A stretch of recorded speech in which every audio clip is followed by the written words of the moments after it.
Bagaimana jika saya katakan, cetak biru Republik Indonesia yang paling awal, paling radikal, dan paling detail justru tidak ditulis oleh Soekarno atau Hatta? Ada sebuah naskah terlarang, sebuah buku kecil yang ditulis dalam kesunyian di pengasingan, yang kemudian diselundupkan secara ilegal melintasi lautan untuk sampai ke tangan para pejuang di Hindia Belanda. Isinya begitu dianggap berbahaya, begitu tajam, hingga menjadi salah satu tulisan yang paling diburu oleh polisi rahasia kolonial.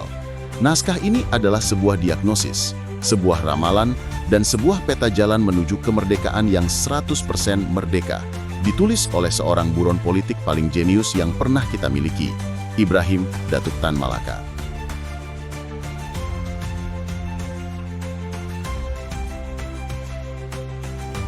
Narda Republik Indonesia. Kita akan bedah 3 pilar pemikirannya: diagnosis penyakit kolonialisme, visi tentang republik yang ideal, dan strategi untuk merebut kemerdekaan. Mari kita mulai perjalanan intelektual ini.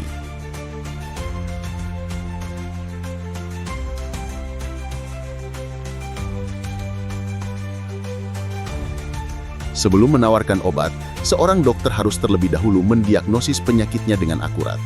Inilah yang dilakukan Tan Malaka di bab-bab awal bukunya. Ia melihat Hindia Belanda bukan sebagai negeri yang diperintah, melainkan sebagai tubuh yang sakit parah, dihisap oleh 2 parasit kembar, kapitalisme dan imperialisme. Tan Malaka dengan gamblang memaparkan bagaimana sistem ini bekerja. Ia menulis tentang kekayaan alam kita yang melimpah, karet, gula, kopi, timah, minyak. Semuanya dikeruk bukan untuk kemakmuran rakyat, melainkan untuk mengisi berangkas-berangkas para kapitalis di Den Haag. Ia menyebutnya pengeringan, di mana dividen ratusan juta gulden setiap tahun mengalir ke luar negeri, sementara rakyat di tanah air tetap melarat.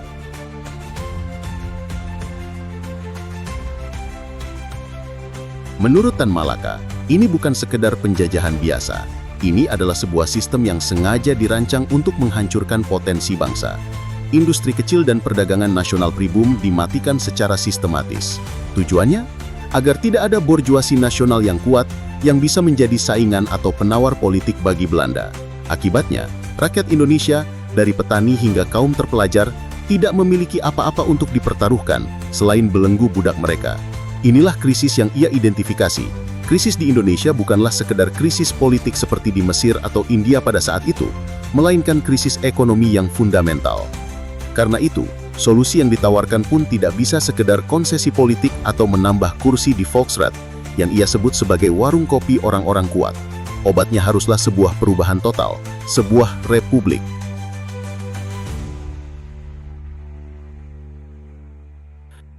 Setelah diagnosis yang tajam, Tan Malaka menyajikan visinya. Inilah bagian paling visioner dari Narda Republik Indonesia. Republik yang ia bayangkan bukanlah sekedar negara merdeka yang mengganti bendera. Ini adalah sebuah republik sosial yang berdiri di atas pilar-pilar keadilan ekonomi. Dalam programnya, Tan Malaka merinci dengan jelas apa yang harus dilakukan segera setelah merdeka. Pertama, nasionalisasi.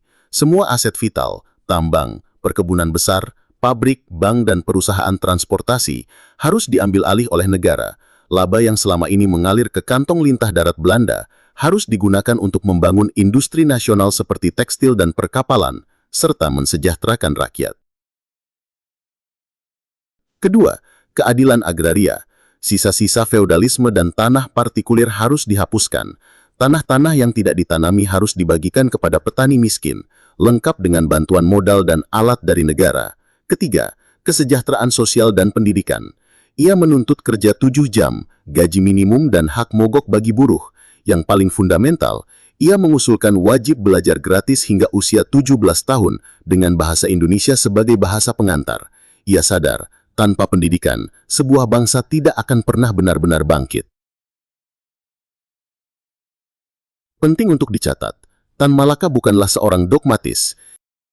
Ia sadar bahwa Indonesia didominasi oleh kaum non-proletar seperti petani dan pedagang kecil. Oleh karena itu, dalam masa peralihan, ia mengusulkan agar hak milik perseorangan untuk usaha kecil tetap diizinkan dan bahkan dibantu oleh negara melalui koperasi. Tujuannya adalah menciptakan keseimbangan ekonomi dan politik antara kaum buruh dan non-proletar untuk menjaga persatuan nasional dari ancaman imperialis luar.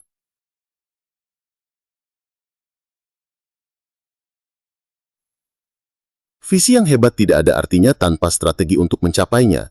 Bagaimana cara merebut republik ini? Tan Malaka dengan tegas menolak jalan parlementer atau lobi-lobi kaum elit. Baginya, kemerdekaan tidak diminta, tapi direbut. Jalan satu-satunya adalah massa aksi atau aksi massa. Aksi massa adalah pengerahan seluruh kekuatan rakyat, buruh, petani, kaum miskin dalam sebuah gerakan yang terorganisir, disiplin, dan sadar akan tujuannya. Ini bukan pemberontakan buta, melainkan sebuah perjuangan yang dipimpin oleh partai pelapor yang memiliki program jelas. Dalam hal ini, PKI. Tan Malaka berpikir seperti seorang jenderal perang. Ia membedah strategi revolusioner dengan sangat detail. Nilai ofensif dan inisiatif. Gerakan tidak boleh pasif. Ia harus proaktif mengambil inisiatif untuk menciptakan keadaan yang menguntungkan. Pemusatan kekuatan. Ia mengidentifikasi Lembah Bengawan Solo, Yogyakarta, Solo, Madiun, Surabaya sebagai pusat ekonomi vital Hindia Belanda. Menurutnya, pukulan strategis yang menentukan harus dilancarkan di sana untuk melumpuhkan kekuasaan ekonomi imperialis. Sementara daerah lain seperti Priangan, Aceh dan Ternate bisa digunakan untuk ofensif penyesatan guna memecah kekuatan musuh. Puncaknya, menurut Tan Malaka, adalah ketika seluruh kekuatan rakyat terkonsolidasi. Pada saat itulah, pergerakan harus berani memanggil Majelis Permusyawaratan Nasional Indonesia sendiri, dengan atau tanpa persetujuan Belanda. Panggilan ini, katanya, adalah sebuah ultimatum, sebuah pernyataan bahwa rakyat siap mengambil alih nasabnya sendiri, bahkan jika harus dijawab dengan ujung bayonet. Ditulis seabad yang lalu, Narda Republik Indonesia tetap menjadi dokumen yang hidup dan menggubah. Tan Malaka tidak hanya memberi kita mimpi tentang kemerdekaan, tetapi juga mengajukan pertanyaan-pertanyaan fundamental yang masih relevan hingga hari ini. Merdeka untuk siapa? Keadilan sosial sudahkah terwujud? Sudahkah kekayaan alam kita benar-benar untuk kemakmuran rakyat? Buku ini adalah warisan intelektual tentang keberanian berpikir, ketajaman analisis, dan kecintaan tanpa syarat pada sebuah bangsa yang bahkan belum terbentuk. Sebuah pengingat bahwa kemerdekaan sejati adalah sebuah perjuangan tanpa akhir menuju masyarakat yang adil dan makmur. Terima kasih telah menyemani perjalanan ini. Apa gagasan Tan Malaka yang paling berkesan bagi Anda? Mari kita diskusikan di